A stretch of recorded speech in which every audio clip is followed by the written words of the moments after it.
Welcome to my video. ഇന്നത്തെ വീഡിയോയിലൂടെ നിങ്ങൾക്ക് ഒരു ആപ്പിനെ ഞാൻ പരിചയപ്പെടുത്താൻ വേണ്ടി പോകുന്നത് ഇമ്പോസ്റ്റർ ഹൂ അല്ലെങ്കിൽ ഹൂ എന്ന പേരിൽ അറിയപ്പെടുന്ന ഒരു ആപ്പാണത്. ഇതൊരു ഫേമസ് ഒന്നുമല്ല, പക്ഷേ നിങ്ങൾ ഫ്രണ്ട്സിന്റെ ഒക്കെ കൂടെ ഇങ്ങനെ വീട്ടിൽ ഇങ്ങനെ ചെലവഴിക്കുമ്പോൾ നിങ്ങൾ ബോർ അടിക്കുമ്പോൾ കളിക്കാൻ പറ്റിയ ഒരു ഇമ്പോസ്റ്റർ ഗെയിമാണ്. ഈ ഗെയിമിന്റെ ഒരു ഇന്റർഫേസ് കൂടി ഞാൻ കാണിച്ചു തരാം. ആദ്യം നമ്മുടെ പ്ലേ അക്കൗണ്ട് ചെയ്യാം. 3 പ്ലേയേഴ്സ് ആണ് സ്റ്റാർട്ടിങ്. 3 പ്ലെയർ തൊട്ട് പിന്നെ നമുക്ക് എത്ര പ്ലേയേഴ്സ് വേണേൽ ആഡ് ചെയ്യാം. അതിവിടെ പേരൊക്കെ ചേഞ്ച് ചെയ്യാൻ പറ്റും. ഇവിടെ പ്ലെയർ 1 ന്റെ പേരൊക്കെ നമുക്ക് ചേഞ്ച് ചെയ്യാം. ഇപ്പോൾ ഞാനിവിടെ അലീന എന്ന് പറഞ്ഞ പേര് കൊടുക്കുന്നുണ്ട്. സെക്കൻഡ് പ്ലെയറുടെ പേര് ഞാൻ മിയ പറഞ്ഞ പേര് കൊടുക്കുന്നുണ്ട്. തേർഡ് പ്ലെയറുടെ പേര് ഞാൻ ഐറിൻ പറഞ്ഞ പേര് കൊടുക്കുന്നുണ്ട്. പിന്നെ എനിക്ക് ഒരു പ്ലെയർ കൂടി ആഡ് ചെയ്യാം. ഇവിടെ പേര് കൊടുക്കാം. ആദ്യം നമുക്ക് ഇസ പറഞ്ഞ പേര് കൊടുത്തിട്ട് ഇവിടെ ആഡ് ചെയ്യാം. അങ്ങനെ കൺഫേം ചെയ്ത് കഴിഞ്ഞാൽ ഇവിടെ നമുക്ക് 4 പ്ലെയറുടെ കൂടെയാണ് കളിക്കാറ്. ഓക്കെ, അതിന് നമുക്ക് കാറ്റഗറി സെലക്ട് ചെയ്യാൻ പറ്റും. ഇതിൽ ഇത്ര ബാക്കിയുള്ള കാറ്റഗറീസ് ഒക്കെ ലോക്ക്ഡ് ആണ്. ഹലോ, ഇതൊക്കെ ലോക്ക്ഡ് ആണ്, അപ്പോൾ നമുക്ക് എടുക്കാൻ പറ്റില്ല. സോ നമ്മൾ ഇവിടെ everyday objects famous everyday objects famous people food and drinks. അപ്പോൾ ഞാൻ ഫുഡ് ആൻഡ് ഡ്രിങ്ക്സ് ആണ് കൊടുത്തേക്കുന്നത്. അത് കൊടുത്ത് ഇമ്പോസ്റ്റർ ഗെയിമിന്റെ ഇമ്പോസ്റ്റർ എത്ര വേണം എന്നുള്ള കൗണ്ട് ചെയ്യാൻ പറ്റും. 1 ആണ്. ഇപ്പോൾ വിത്ത് 3 to 5 players you can have only 1 imposter എന്ന് പറയുന്നത്.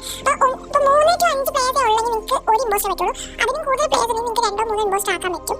സോ ഇവിടെ ടൈം വേണമെങ്കിൽ 3 മിനിറ്റ് പറഞ്ഞിട്ട് കൊടുക്കാം. 3 മിനിറ്റിനുള്ളിൽ കളി അവസാനിക്കും. അങ്ങനെ വേണമെങ്കിൽ ടൈം കൊടുക്കാം. 1 മിനിറ്റ് ആക്കാൻ പറ്റും. എനിക്ക് ഇഷ്ടമുള്ള 10 മിനിറ്റിനുള്ളിൽ ഏത് ടൈം വേണമെങ്കിൽ ആക്കാം. ഞാനിവിടെ ടൈം ലിമിറ്റ് ടൈം ഒന്നും കൊടുക്കുന്നില്ല. ഓക്കെ, പിന്നെ ഇമ്പോസ്റ്റേഴ്സിന് വേണ്ടി നമുക്ക് ഹിന്റ് കൊടുക്കാം. നമ്മുടെ വേർഡുമായിട്ട് ചേരാൻ പറ്റിയ ഹിന്റ് കൊടുക്കാൻ പറ്റും. അപ്പോൾ ഞാനിവിടെ എന്തായാലും ഇമ്പോസ്റ്റേഴ്സിന് ഹിന്റ് കൊടുക്കുന്നുണ്ട്. നമുക്കിവിടെ ഗെയിം സ്റ്റാർട്ട് ചെയ്യാം. അപ്പോൾ ആദ്യം തന്നെ ഗെയിം സ്റ്റാർട്ട് ചെയ്യുമ്പോൾ അലീന പറഞ്ഞ ആളുടെ കൊടുത്തിട്ട് അതിങ്ങനെ ഇതാക്കുമ്പോൾ മോൺസ്റ്റർ എന്ന് പറഞ്ഞ വേർഡാണ് അവർക്ക് കിട്ടിയത്. പിന്നെ അടുത്ത പ്ലെയർ ആകുമ്പോൾ നെക്സ്റ്റ് പ്ലെയർ നിൽക്കുകയാണ് മിയയ്ക്ക്. അപ്പോൾ ഇവിടെയാണ് ഇമ്പോസ്റ്റർ. അപ്പോൾ ഹിന്റ് കൊടുത്തിട്ട് മോൺസ്റ്ററിന് ക്ലോസ് ഉണ്ടല്ലോ. അപ്പോൾ മിയയ്ക്ക് ആ ഹിന്റ് കൊടുത്തിട്ടുണ്ട്. അയറിൻ്റെ അടുത്ത് പറഞ്ഞിരിക്കുന്നത് മോൺസ്റ്റർ തന്നെയാണ്. ഈ സൈഡടുത്ത് മോൺസ്റ്റർ കാണിക്കാം. നമ്മളിങ്ങനെ ഗെയിം ഇവിടെ റെക്കോർഡ് ചെയ്യാൻ പറ്റും. നമുക്ക് വേണമെങ്കിൽ റെക്കോർഡ് ചെയ്ത് അവസാനം കേട്ട് അങ്ങനെ വേണമെങ്കിൽ നോക്കാം. എന്ന് വെച്ചാൽ നമുക്ക് ഫണ്ണി ആയിട്ടുള്ള മൊമെന്റ്സ് എല്ലാം നമുക്ക് നോക്കാം. പിന്നെ നമുക്ക് ഇമ്പോസ്റ്റർ അങ്ങനെ ചെയ്യുന്നെങ്കിൽ നമുക്ക് റിവ്യൂ വേർഡ് ഇമ്പോസ്റ്റർ എന്ന് കൊടുക്കാം. അങ്ങനെ കൊടുക്കുമ്പോൾ മീയാണ് ഇമ്പോസ്റ്റർ എന്ന് പറഞ്ഞ് കാണിക്കും.